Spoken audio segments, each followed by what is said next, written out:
सारा महाराष्ट्र प्रेम करी, त्यांची निशारी तुतारी, अशा खूप घोषणा निघतील आणि ह्या घोषणाच घराघरापर्यंत जातील. सबसे भारी हमारी तुतारी, कर दो गद्दारी बजाओ तुतारी, कहानी है दर्द भरी समझ लो और बजाओ तुतारी. अजून काय? बारामती सर माडाची लोकसभेची जागा जानकरांना सोडायची अशी शरद पवारांनी ऑफर. तर शरद पवार म्हणत असतील जानकरांना सोडायची तर सोडली. शरद पवार साहेब म्हणतायत ना, मालक आहेत पक्षाचे, आम्ही कोण? आम्ही दरवान पण नाही तिथे. सुप्रिया सुळे समोर अनेक पेच निर्माण केली. अरे कसले पेच बीच काय? आता खास लढत जी आहे, कसले पेच, कसले पेच? सुप्रिया गेले 4 महिने फिरतातच आहेत बारामतीमध्ये. जे लोक महिना महिना बारामतीत जात नव्हते ते आठवड्यातनं एकदा जायला लागले. हा फरक आहे. जे नियमित बारामतीत जात होत्या, त्या नियमित कार्यक्रम घेत होत्या, ते नियमित गावात जात होत्या, ते त्यांचे कार्यक्रम चालू आहेत.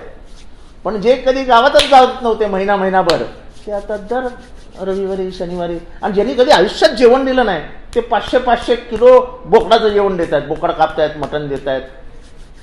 चांगलं जरा कार्यकर्त्यांना पण भलं वाटतंय. बारामतीचं मत येणाऱ्या निवडणुकीत खऱ्या अर्थाने बघायला गेलं तर पवारांच्या बाजूने एक अजितदादांच्या. हे बघा, लोकशाहीमध्ये जनतेने कोणाला मत द्यावं हा जनतेचा अधिकार. आम्ही जे काम केलं आहे, म्हणजे ताईंनी जे काम केलं आहे, त्याला रेकग्निशन, त्याला मान्यता पूर्ण भारताने दिली. आणि म्हणून त्यांच्या कारकिर्दीत अनेक वेळा संसद रत्न म्हणून पुढे आल्या. त्या संसद रत्नाची पण यांनी टिंगल उडवली, ठीक आहे, हरकत नाही. पण त्यांच्या भाषणातील विविधता, त्यांच्या भाषणात त्यांनी समोर पुढे आणलेलं स्टॅटिस्टिक्स, त्यांचा त्या विषयावर बोलत असताना त्याचे जागतिक संबंध त्या विषयाचे, हे सगळं बोलणं इतकं सोपं नाही. भाषण लिहून देणार असला तरी ही माहिती जमा करावी लागते, त्याच्यात त्याला वेळ द्यावा लागतो, आपल्याला काय आशय हवा आहे हे सांगावं लागतं, आणि त्याच्यासाठी संसद समजावी लागते. आता जे टिंगलटावळी करतायत की हे कसले संसद रत्न, आमच्या दृष्टीने संसद रत्न आहेत ना. फिरोज गांधी हे संसद रत्न होते, अटल बिहारी वाजपेयी हे संसद रत्न होते, मधु दंडवते हे संसद रत्न होते, जॉर्ज फर्नांडिस हे संसद रत्न होते, मधु लिमये संसद रत्न होते, कर्पुरी ठाकूर हे संसद रत्न होते, रामविलास पासवान हा संसद रत्न होता, के कामराज हे संसद रत्न होते. अजून किती नाव घेऊ? पत्र सुप्रीम कोर्टाने ज्या निरीक्षण नोंदवलं होतं, मात्र कुठेतरी निवडणूक आयोगाने जो निकाल दिला होता, अजून देखील लोकांमध्ये नाराजी आहे आणि पवारांना देखील मोठ्या प्रमाणात नाराज या ठिकाणी. बरोबर, निवडणूक निकाल विकली गेली. निवडणूक आयोगाचे निर्णय चुकलेलेच आहेत. निवडणूक आयोगाला सुप्रीम कोर्टने सांगितलं असताना तुम्ही ही परीक्षा लावू नका, तरी सुप्रीम कोर्टाने ती परीक्षा लावली. सुप्रीम कोर्टाचे म्हणजे जे त्यांचं कार्यक्षेत्र आहे ते मर्यादित आहे. सुप्रीम कोर्टाच्या आदेशाच्या बाहेर जाऊन निर्णय देणं ही आपल्या निवडणूक आयोगाची सर्वात मोठी चूक आहे. तर भाजपकडनं उमेदवारांची यादी जाहीर झालेली आहे, त्यामध्ये ज्येष्ठ नेत्यांची नावं जी आहेत ती वगळलेली आहे. महाराष्ट्रातले त्यांचे नेते नितीन गडकरी यांचं सुद्धा या पहिल्या यादीत नाव नाही. आता तो त्यांचा प्रश्न आहे. नितीनजींना त्यांना टेन्शन द्यायचं असेल तर ते देऊ शकतात. आता ते मोठी माणसं आहेत. नितीनजी गडकरी तसे आता छोटे कार्यकर्ते झाले. पवन सिंगला तिकीट देण्यात आलं होतं, मात्र विरोधामुळे परत त्यांचं तिकीट कापण्यात. विरोधामुळे नाही, तुम्ही कोणीही काही केलं नाही. समाज माध्यमांमध्ये म्हणजे सोशल मीडियाने जे काही चालवलं त्याच्यामुळे विकेट पडली त्या आसनसोलच्या उमेदवाराची. मेन स्ट्रीम मीडिया काही चालवलं नाही, तुम्ही दाखवलं पण नाही. हे जेव्हा समाज माध्यमांनी ठोकला आणि दिवसभर ट्रेंडिंगला गेला, तेव्हा सकाळी त्याचं तिकीट परत घेतलं आणि मग असं दाखवलं की तो म्हणाला मला तिकीट नको. सर, राहुल गांधी यांची 16 तारखेला भारत जोडो यात्रा ठाण्यामध्ये असणार आहे. तुमच्या मतदारसंघातून देखील ती यात्रा ठाण्याकडे निघणार, तर तशा प्रकारची तयारी तर मोठी असेल, पण मला आनंद आहे जर ते माझ्या मतदारसंघात येणार असतील. मी गांधी घराण्याचा भक्त आहे, मी काँग्रेसचा भक्त आहे, माझ्या रक्तात गांधीवाद आहे, माझ्या रक्तात गांधी आहे. आणि ही गांधीची विचारधारा, हीच विचारधारा या देशाला एक ठेवू शकते. फॉरगिव्ह अँड फॉरगेट हा त्यांचा जो विचार आहे, हाच या देशाला विचार एक ठेवू शकतो. त्यांनी सांगितलं होतं, डोळ्यासाठी डोळा मागेल तर जग उद्ध्वस्त होईल. And I for an I will make the whole world blind. ही पॉलिटिकल फिलॉसॉफी ही माननीय महात्मा गांधींची किती मोठी फिलॉसॉफी आहे. म्हणजे तुम्ही जर एकाचा डोळा काढला आणि त्यांनी तुमचा डोळा काढला, त्यांनी तुमचा डोळा काढला म्हणून परत तुम्ही त्यांचा डोळा काढला, असं करता जग अंध होईल. तेव्हा क्षमाशीलता ही जी महात्मा गांधींचा सर्वात मोठी ताकद होती, त्या माणसाने 1942 साली झालेल्या त्यांच्यावरच्या हल्ल्यामध्ये नथुराम गोडसे मेला असता तिथल्या पेलवानांच्या हातनं, त्याला क्षमा केली. जा म्हणाल्या, रागाच्या भरात केलं असेल त्याने, त्याला माफ करा. आणि त्याच नथुराम गोडसेंनी नंतर गांधीजींचा जीव घेतला. शिखर बँक घोटाळ्या प्रकरणात बऱ्याचदा गुन्हे शाखेने क्लोजर रिपोर्ट दिलाय, ईडीने आक्षेप घेतला आता कुठेतरी. काही होणार नाही हो, कशाला वगैरे चर्चा करायची. वंचित बहुजन आघाडीसोबत बैठका सुरू आहेत, कधी फायनल निर्णय होणार आहे? बघा, मी आज ट्विट केलेलं आहे, पत्र लिहिलेलं, पत्राने मी ट्विट पण केलं आहे की वंचित बहुजन आघाडी आणि आमचे समविचार आहेत. पार्श्वभूमी बघता आता विद्यार्थ्यांना देखील प्रचारासाठी आता त्यांच्याकडनं अभिप्राय घेतला जाणार आहे. एकीकडे विद्यार्थ्यांना पहिलाच गोजवारा म्हणजे मोठं दत्त देणं नाही, एकंदरीतच मुख्यमंत्र्यांबद्दल अभिप्राय लिहा आणि मुख्यमंत्री कसे काम करतायत, काय करतायत, पोरांना काय मारते बिचारांना. आधीच त्या दप्तराचं ओझं घेऊन कंटाळतात पोरं. आणि 5वी पर्यंत तर म्हणजे ज्याला सामाजिक शास्त्र नावाचा विषय असतो, सिविक स्टडीज, म्हणजे जो आम्ही शाळेत, ज्याच्यामध्ये डेमोक्रेसी, कॉन्स्टिट्यूशन वगैरे वगैरे, मुख्यमंत्री, राष्ट्रपती, प्राईम मिनिस्टर यांचे काय अधिकार आहेत वगैरे वगैरे समजवलं जायचं. आता तुम्ही म्हणाल की अभिप्राय लिहा मुख्यमंत्र्यांबद्दल, ते कसं काम करतायत, तुम्ही करताय काय? शिक्षण मंत्री तिथनं काय ते आजकाल काय व्हिडिओ कॉन्फरन्सिंग करणार, मग व्हिडिओ कॉन्फरन्सिंगमध्ये प्रिन्सिपल सामील होणार, मग विद्यार्थी सामील होणार, आणि मग विद्यार्थ्यांचे आई वडीलही सामील होणार. काय ख्रिसमसकरांची टोळी बसली की काय त्या मंत्रालयात? अहो, कुठल्या वयावरती कुठले संस्कार घालावेत, कुठल्या वयाला काय शिकवावं, हे सायकॉलॉजीमध्ये आहे. तुम्ही काही काही निर्णय चांगले घेताय की सकाळची शाळा तुम्ही बंद केली, त्यामुळे तुम्ही बालमनावरती त्याचा परिणाम होतो, मुलांना सकाळची झोप मिळालीच पाहिजे, आम्ही कौतुक केलं तुमचं.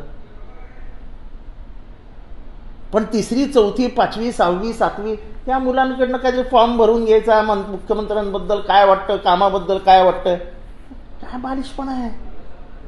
त्यांच्या आई वडिलांकडनं जबरदस्ती लिहून घ्यायचं, तुमचं काय, मग चर्चा करा, सेल्फी विथ सीएम, हे काय आहे?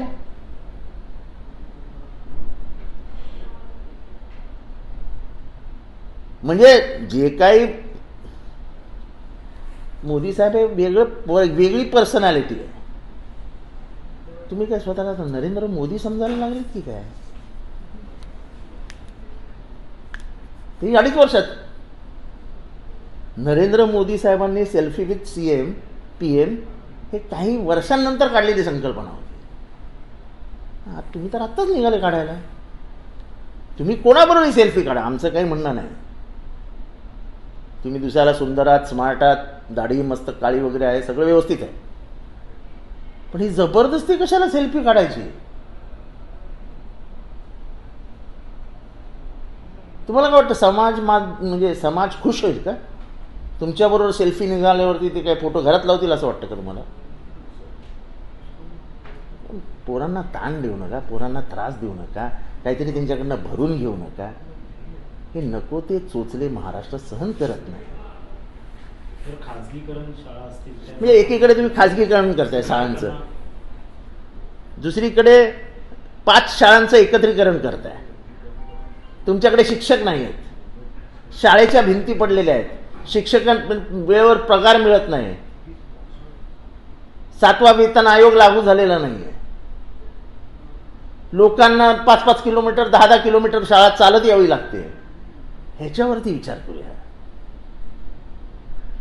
संस्कारक्षम महाराष्ट्राची निर्मिती शिक्षणातून होईल हे आम्हाला मान्य आहे, पण त्यांच्यावरती असे राजकीय संस्कार टाकू नका की जोर जबरदस्ती आम्हाला करायला लावलं. हिटलरही हेच करायचा, विद्यार्थ्यांचाच वापर करायचा. ती बिचारी निर्मळ मनाची माणसं असतात. इनोसन्स, सर्वात लहानपणाची त्याची ताकद काय असते, त्याचा इनोसन्स. त्या इनोसन्सवरच तुम्ही हल्ला करताय.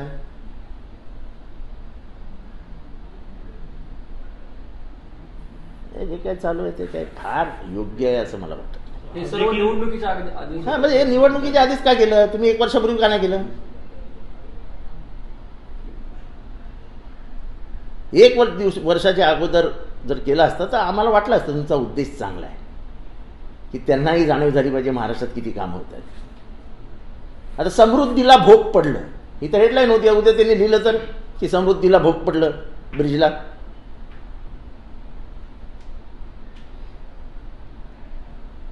तर आज देखील अमोल केंद्र यांच्या संघटनेकडनं आणि पालकांनी आंदोलन केलं की खाजगीकरांचं RT जे आहे ते रद्द करा. मतलब ज्या मुलांना ऍडमिशन भेटत RT मार्फत ते पण देखील असं आहे की ह्यांना गरिबांबद्दल कणवच नाही, प्रेमच नाही, आपुलकीच नाही.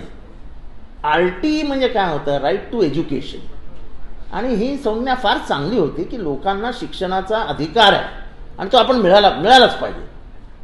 आणि तुम्ही ते काहीतरी 1 किलोमीटरच्या परिघामध्ये जर शाळा असतील तर कॅन्सल करून टाका, हे करून टाका, ते करून, आणि थोडक्यात काय तर RTच कॅन्सल करून टाका.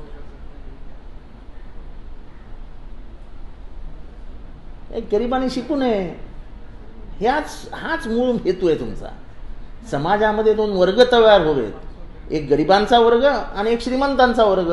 जसं कार्ल मार्क्सने सांगितलं की जगामध्ये शेवटी फक्त शिल्लक काय राहील तर क्लास स्ट्रगल. क्लास म्हणजे एक वरचा क्लास आणि एक खालचा क्लास, हे दोघं एकमेकांशी भेटत बसतील. वरचा क्लास श्रीमंत होत राहील, खालचा क्लास खाली खाली खाली जात राहील. मात्र मुख्यमंत्री म्हणतात की नेहमीच डबल इंजिन सरकार आहे, सर्वसामान्यांचं सरकार आहे, तर शेतकऱ्यांचं सरकार आहे. ते दिलेली भाषणं वाचण्यात सोपं असतं. हे सर्वसामान्यांचं सरकार आहे. सर्वसामान्य आहे कुठे? महागाई बघा कुठे, काय बुजवारा लागलाय तो बघा. सर्वसामान्य तुम्हाला दिसतात कुठे या सरकारमध्ये ते तरी सांगा. काल शासन आपल्या दारी कार्यक्रम होता कल्याण डोंबिवली रोडला, मात्र आणि 4 ठाणे महानगरपालिकेचे सगळे अधिकारी तिथे कामाला होते. एकही अधिकारी जागेवर नव्हता. मी स्वतः एकाला अधिकाऱ्याला भेटायला गेलो तर त्याच्या पिऊनने मला सांगितलं, मग ते पिऊन पण निघालेला आता गडबडीत की मला कल्याणला जायचं आहे. तर म्हणाला नाही, सगळ्या अधिकाऱ्यांना बळजबरी आता कल्याणची ड्युटी लावली. आता इतके एवढं महानगरपालिका आहेत, प्रत्येक महानगरपालिकेतले 4000 जरी लोक गेले तर ठाणे जिल्ह्यात सर्वात जास्त महानगरपालिका आहेत. म्हणजे 20-25 हजार लोक तर तेच जमा करू शकतात. अधिकाऱ्यांना वेटीस धरण्यात आलंय का? अधिकाऱ्यांना वेटीस काय, आता प्रत्येक जणच घाबरतो ठाण्यामध्ये. मुख्यमंत्री ठाण्यात आहेत, मुख्यमंत्र्यांचा एक वेगळा वलय असतो. पोलीस अधिकारी घाबरतात, सगळेच घाबरतात. मुख्यमंत्री हे इतकं मोठं पद आहे की पाहिजे त्याला पाहिजे तसं ते सतवू शकतात आणि पाहिजे त्याला पाहिजे ते देऊ शकतात. दुर्दैवाने त्यांचं माझ्यावरचं प्रेम कमी झालं, त्यामुळे मला काहीच देत नाही. नको त्यांच्यावर जास्त प्रेम यायला लागले त्यांनी. तर काल देखील उपमुख्यमंत्री दोन्ही येणार होते, मात्र फडणवीस यांनी देखील पाठ फिरवली अशी चर्चा सुरू आहे की अंबरनाथ प्रकरणामुळे, गायकवाड प्रकरणामुळे ते अंबरनाथला जाऊ शकले नाही. त्यामुळे कुठेतरी सुरू आहे. मला दुसऱ्याच्या घरात काय चालू आहे ह्याच्याशी मला कधी घेणं देणं असतं. का आले नाहीत ते त्यांचं त्यांनी बघावं. अजित पवार असं म्हणतात की आमच्या कागदच पडले, त्यामुळे आम्ही परत एकत्र येण्याची शंका नाही असं बोलतात. त्यांच्या मनात शंका होती का आम्ही परत येऊ अशी? साहेबांनी तर कधीच ठरवलेलं, मार्ग वेगळे झाले. एकदा तुम्ही जातीयवादी पक्षांबरोबर गेले की तुमचा आणि आमचा संबंधच नाही. तुम्ही अनेक ठिकाणी सभा जाता, आमचं घड्याळ चोरले, पाकिट मारणं घड्याळ म्हणजे काय, आता सभेला जाऊन सांगावं लागणार ना की शरद पवारांच्या ला धक्का मारून घरातनं बाहेर काढलं आणि काढताना त्यांचं पाकिट आणि घड्याळ काढून घेतलं, मग तो पाकिट मारत झाला ना. आपल्याला मुंबईत काय आपण समजतो, घड्याळ चोरल्यावर काय म्हणतो आपण, अरे यार पाकिट माराने घड्याळच मारलं यार. आपण असं म्हणतो का घड्याळ मारलंय फक्त, आपण म्हणतो पाकिट माराने घड्याळ मारलं. ही मुंबईचा पण आम, म्हणजे मी ट्रेननी फिरलोय म्हणून मला हे सगळं माहिती आहे ना. मुंबईत कोणालाही विचारा की तुमचं जर घड्याळ गाडीत मारलं गेलं की तोंडाला पाकिट माराने घड्याळच मारलं माझं. अशा पाकिट मारून घेऊन आमच्या साहेबांना घरातनं बाहेर काढता काढता घड्याळच मारून घेऊन गेले. मग यांना पाकिट मार नाही म्हणायचं, काय म्हणायचं, मला दुसरा शब्द सांगा. हा जर असंसदीय शब्द असेल तर मला दुसरा शब्द सांगा. मात्र तुमच्या शब्दामुळे चांगल्याच झोंबले त्या ठिकाणी राष्ट्रवादीच्या लोकांना. नाही, त्यांना झोंबलंय का नाही झोंबलंय ह्याच्याशी मला काय करायचंय. तुतारी निशाणी जागोजागी आता पुसा लागलेली. अरे सर्वात भारी आमची तुतारी.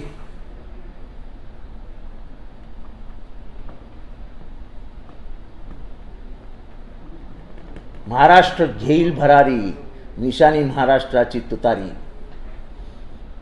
मी तर बसल्या बसल्या तयार करते आता घोषणा. मी तुम्हाला बसल्या बसल्या 10 घोषणा सांगू, जाऊन द्या, टीव्हीवर चालवणार नाही तुम्ही, मी कशाला बोलू. पवारांसंदर्भात अनेक तरुण देखील उभा आहेत, त्यामुळे तुतारी नक्कीच येणाऱ्या काळात अशा प्रकारे फुंकली जाणार आहे. महाराष्ट्राची प्यारी शरद पवारांची तुतारी फिलॉसॉफी. म्हणजे तुम्ही जर एकाचा डोळा काढला आणि त्यांनी तुमचा डोळा काढला, त्यांनी तुमचा डोळा काढला म्हणून परत तुम्ही त्यांचा डोळा काढला, असं करतात जग आंदोलन. तेव्हा क्षमाशीलता ही जी महात्मा गांधींचा सर्वात मोठी ताकद होती, त्या माणसाने 1942 साली झालेल्या त्यांच्यावरच्या हल्ल्यामध्ये नथुराम गोडसे मेला असता तिथल्या पेलवानांच्या हातनं, त्याला क्षमा केली. जा म्हणाल्या, रागाच्या भरात केलं असेल त्यांनी, त्याला माफ करा. आणि त्याच नथुराम गोडसेंनी नंतर गांधीजींचा जीव घेतला. शिखर बँक घोटाळ्या प्रकरणात बदलत्या गुन्हे शाखेने क्लोजर रिपोर्ट दिलाय. ईडीने आक्षेप घेतला आता कुठेतरी काही होणार नाही. हो, कशाला वगैरे चर्चा करायची. वंचित बहुजन आघाडीसोबत बैठका सुरू आहेत, कधी फायनल निर्णय होणार आहे? बघा, मी आज ट्विट केलेलं आहे, पत्र लिहिलेलं, पत्र नाही, मी ट्विट पण केलं आहे की वंचित बहुजन आघाडी आणि आमचे समविचार आहेत.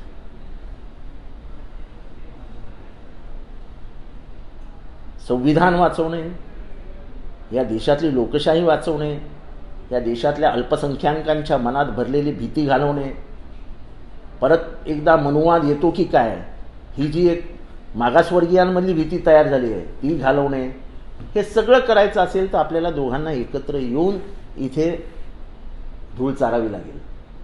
आणि मला नाही वाटत की प्रकाश आंबेडकर साहेबांचे काही दुसरे विचार, ते पण ह्याच विचारावर आहे की संविधान वाचायला पाहिजे. ठीक आहे, थोडंसं पुढे मागे होतं, ते करून आम्हाला दोघं एकत्र आलो तर सगळं व्यवस्थित होईल. जागेच्या फॉर्म्युला संदर्भात सगळ्या फॉर्म्युला तय हो, तुम्ही काय घाबरू नका.